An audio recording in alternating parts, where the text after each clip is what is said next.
Assalamualaikum warahmatullahi wabarakatuh. Oke, para bosku dan bestiku, kembali lagi di channel Dapia Paiha. Langsung saja kita akan memasuki cerita novel Menikahi Calon Kakak bab 47 sampai dengan 48. Selamat mendengarkan. Pagi harinya setelah acara romantis semalam, Haidar dan Celin berencana balik ke Indonesia. "Kamu yakin tidak ingin lebih lama lagi di sini, sayang?" tanya Haidar yang kini mulai mendekat ke arah istrinya itu dan memeluknya dari belakang. "Pengennya sih gitu, Kak. Tapi aku udah ada schedule berangkat kuliah soalnya," kata Celin yang kini mulai memutar badannya ke arah Haidar. "Emang tugas magang kamu sudah selesai?" tanya Haidar dengan sorot mata mengarah ke arah istri cantiknya itu. "Udah mau, Kak, tinggal 2 minggu lagi," jawab Celin. "Padahal aku masih ingin berduaan dengan kamu di sini," kata Haidar sambil menghela napasnya panjang. "Kan berduaan di rumah juga bisa, Kak," kata Celin. "Di rumah itu banyak nyamuk," jawab Haidar. "Mana ada nyamuk? Emang kakak pernah ngerasain digigit nyamuk waktu di rumah?" tanya Celin polos. "Bukan nyamuk yang itu, sayang. Nyamuk pengganggu maksud aku," kata Haidar sambil memberikan cubitan di kedua pipi Celin. "Ada-ada saja sih kakak ini," kata Celin yang kini mulai kembali memutar badannya, memunggungi Haidar dan kembali melanjutkan kegiatan mengemas pakaiannya. "Pulangnya seminggu lagi aja ya, aku masih pengen di sini," bujuk Haidar sambil menopangkan dagunya pada pundak istrinya itu. Sesekali dia mengendus wangi tubuh milik Celin yang seperti candu baginya itu.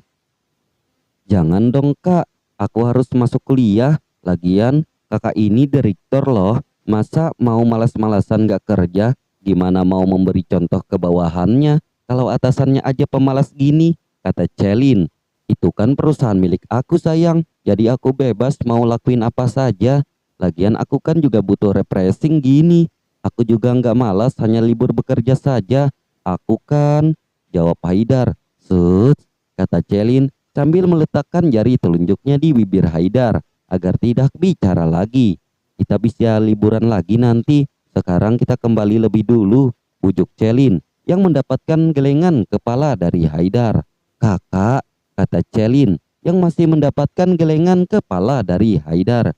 "Sayang, ayolah," rayu Celin dengan panggilan sayangnya dan ekspresi imutnya dengan posisi tangannya yang kini telah dikalungkan pada leher Haidar. "Apa? Aku nggak dengar," kata Haidar yang memilih pura-pura enggak dengar saat Celin memanggilnya sayang. Padahal di dalam hatinya dia sedang tersenyum bahagia saat ini mendengar panggilan sayang dari Celin. "Sayang, kita pulang ya," bisik Celin di telinga Haidar dengan suara menggodanya. Astaga, wanita ini benar-benar paling bisa membangkitkan gairahku. Hanya mendengar suaranya yang begitu seksi ini saja sudah langsung tegak berdiri, gumam Haidar saat merasakan geli di telinga dan area lehernya saat hembusan napas Celin menerpanya.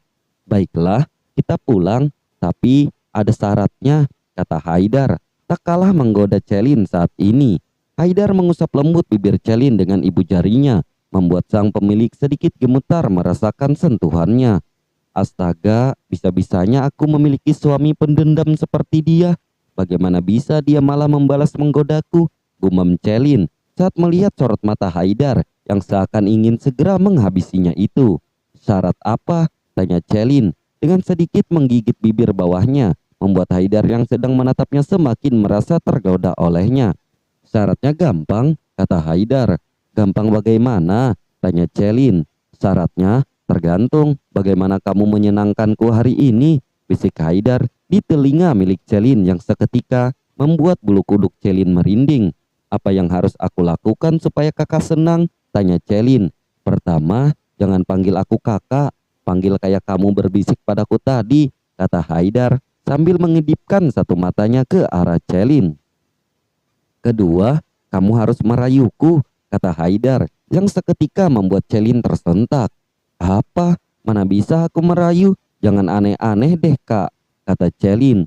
"Tuh kan, Syarat pertama aja udah gagal, ya udah nggak jadi pulang kalau gitu, kata Haidar, pura-pura merajuk karena Celin masih memanggilnya kakak. Ah, iya maaf, sayang, kata Celin sedikit terbata-bata karena merasa malu sendiri. Aksinya menggoda Haidar justru membuatnya rugi sendiri saat ini.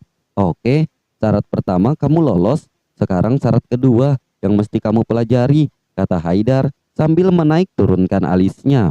Astaga, apa-apaan dia, gumam Celin. Aku nggak bisa ngerayu kak, sayang, kata Celin. Hampir saja salah memanggil Haidar dengan sebutan kakak lagi. Ya itu tergantung usahamu sayang. Kalau kamu memang berniat pulang hari ini, maka pastikan kamu sudah bisa merayuku hari ini, kata Haidar yang kini mulai merebahkan tubuhnya di atas kasur kamar itu. Haidar sengaja memanfaatkan kesempatan kali ini untuk mendapatkan perlakuan yang mungkin jarang bisa dia dapatkan sebelumnya. Kali ini, dia ingin melihat bagaimana Celin berperilaku lebih agresif kepadanya. Haidar yang sedang berbaring di atas ranjang nampak mengamati istrinya yang berdiri di hadapannya. Apa yang harus aku lakukan? Kenapa kakak Haidar jadi seperti ini sih merayunya? Apa-apaan coba? Mana bisa aku merayu? Gumam Celin yang merasa kesal karena Haidar memintanya untuk merayunya. Kenapa diam sayang? Belum tahu cara merayu, kata Haidar pada Celin dan mendapatkan jawaban gelengan kepala dari Celin. Haidar nampak tersenyum penuh tanda tanya. Dia segera berdiri dari posisinya dan mendekati istrinya. Seperti biasa dia berbisik di telinga Celin dengan sesekali menggigit kecil telinga Celin membuat sang pemilik telinga seketika bergidik merinding di buatnya. Hal yang pertama harus kamu lakukan adalah mendekat ke arahku, bisik Haidar erotis. Lalu, kata Haidar yang dengan segera melancarkan aksinya dengan permainan panasnya. Kegiatan itu berakhir dengan permainan Haidar sebanyak 2 ronde. Dia merebahkan tubuhnya sesaat setelah dia berhasil menembakkan benih berharganya ke dalam rahim Celin. Sudah kan? Berarti kita sudah bisa pulang hari ini, kata Celin. Mana bisa? Sementara sejak tadi akulah yang merayumu, kata Haidar, yang membuat Celin yang terlentang di sampingnya segera menghadap ke arahnya dengan bola mata yang membulat sempurna. Apa maksudnya coba? Tanya Celin masih dengan mata melotot serta bibir sedikit mengerucut karena dengan jawaban Haidar. Memang kamu tadi ngapain? Tanya Haidar yang kini ikut memiringkan tubuhnya menghadap ke arah Celin. Astaga, ini orang benar-benar penipu ya. Bisa-bisanya dia melakukan hampir 2 kali dan tidak dihitung sama sekali, gumam Celin dengan sorot mata kesalnya. Menyebalkan, kata Celin kemudian memiringkan tubuhnya dan memunggungi Haidar. Jadi enggak, jadi pulang nih ceritanya, kata Haidar. Astaga, kenapa dia sekarang jadi semusum ini sih? Bisa-bisanya masih mau lagi. Kalau lama-lama di sini bisa-bisa aku beneran lumpuh karena ulah dia, gumam Celin. Ya sudah, kalau nggak jadi pulang, kita nginap di sini saja terus, kata Haidar kemudian memiringkan tubuhnya memunggungi Celin. Senangnya, gumam Haidar yang merasa senang karena telah mengerjai istrinya itu. Celin pun akhirnya memberanikan diri menghadap ke arah Haidar. Dia segera memeluk Haidar yang kini sedang menungginginya.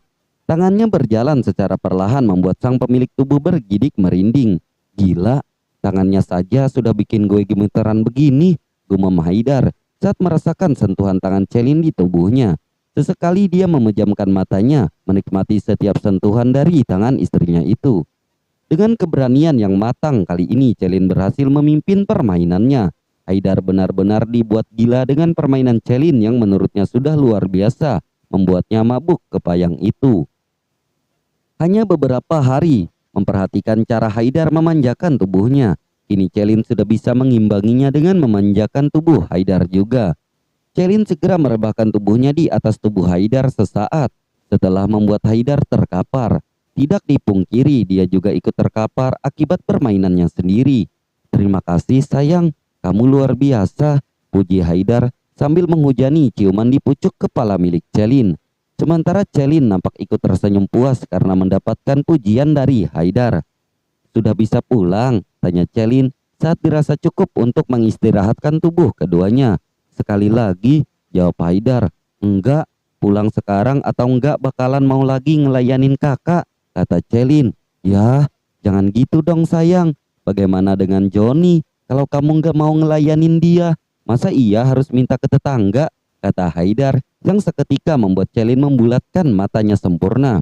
Minta aja kalau mau kepotong si Jonimu itu, kata Celin sambil menggeretakkan giginya kesal. Jangan dong, sadis amat sih sayang, kata Haidar. Celin nampak mengerucutkan bibirnya membuat Haidar semakin gemas dibuatnya. Iya, kita pulang sekarang, jangan marah gitu dong sayang, kata Haidar sambil memberikan cubitan pada hidung Celin. Keduanya pun akhirnya memutuskan untuk bersiap-siap pulang hari ini. Haidar dan Celin kini tengah bersiap untuk pulang ke negaranya. Kini keduanya tengah berada di boarding room dan duduk sesuai dengan gerbang keberangkatan yang sesuai dengan tiket keduanya. Seorang perempuan yang baru saja memasuki boarding room tersebut nampak mengamati keduanya yang tengah duduk saling menyender. Itu, kata perempuan itu saat mengamati seseorang yang tidak jauh dari pandangannya itu. Itu bukannya Haidar, pacar Pika, kata perempuan itu saat melihat laki-laki yang begitu tidak asing baginya itu. Dan wanita itu siapa? Sepertinya mukanya tidak asing, katanya lagi. Sepertinya aku pernah melihat wanita itu, tapi di mana ya? Kata perempuan itu berusaha mengingat-ingatnya kembali. Lupa, katanya saat tidak berhasil mengingat kembali di mana dia pernah bertemu dengan wanita itu. Tapi ngomong-ngomong, dia siapanya Haidar?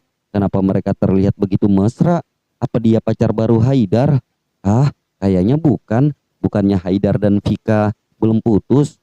Malah ku dengar mereka dulu akan segera menikah. Jadi mana mungkin gadis itu pacar Haidar? Katanya lagi dengan segala argumen yang terlintas di pikirannya saat ini. Apa dia adik Haidar? Bukan juga kayaknya. Setauku Haidar tidak memiliki adik perempuan. Katanya lagi dengan segala pemikirannya sendiri. Lalu siapa gadis itu? Jangan bilang gadis itu sugar baby Haidar. Wah sialan, umpat perempuan itu. Aku sudah menunggu selama ini untuk sekedar dilirik oleh Haidar. Tapi justru gadis kecil itu yang malah sudah terlebih dahulu mendapatkan Haidar. Katanya lagi, tidak bisa dibiarkan. Biarpun dia sudah memiliki 2 atau 3 selingkuhan, bahkan mungkin lebih. Aku siap menjadi yang kesekian kali, asalkan bisa memilikinya juga, gumam perempuan itu. Perempuan itu pun segera berjalan mendekat ke arah Celin dan Haidar. Haidar, sapa perempuan itu. Karina, sapa balik Haidar. Ngapain kamu di sini? Tanya perempuan itu. Dan itu siapa? Tanya perempuan itu lagi sambil mengarahkan matanya ke arah Celin. Kami mau pulang dan ini kenalin, dia istri aku, jelas Haidar yang seketika membuat Karina terkejut. Apa? Kata Karina dengan mata yang membulat sempurna karena tidak percaya dengan apa yang Haidar katakan. Istri, jangan bercanda deh kamu Dar, gak lucu tahu, kata Karina yang masih tidak percaya dengan apa yang Haidar katakan. Iya, benar, dia istriku, kata Haidar yang kini mulai meraih tangan Celin dan menggenggamnya mesra.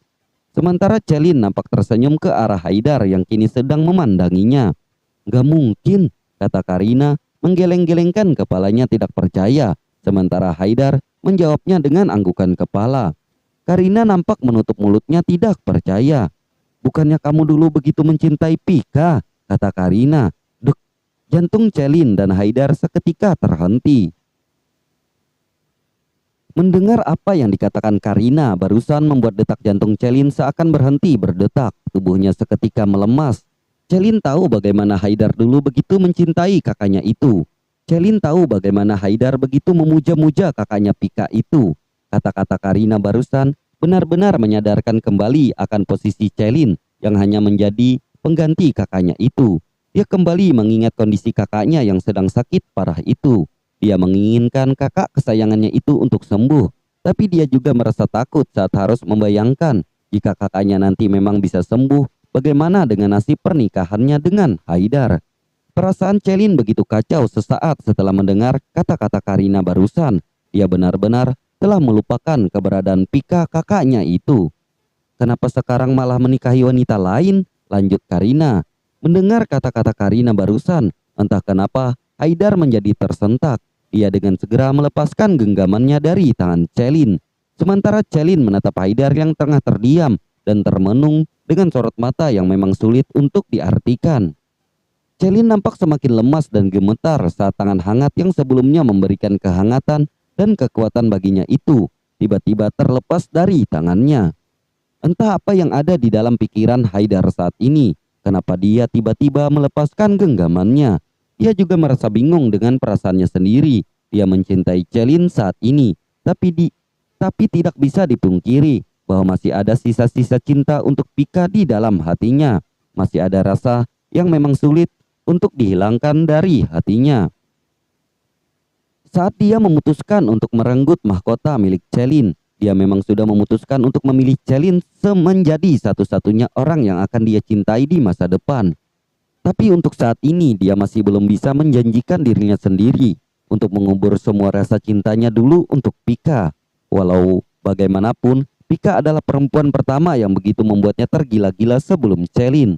Masih ada sedikit rasa yang memang tersimpan di dalam hatinya dan sulit untuk dihilangkan. Masih ada sedikit celah di hatinya yang memang masih terisi oleh sosok Pika.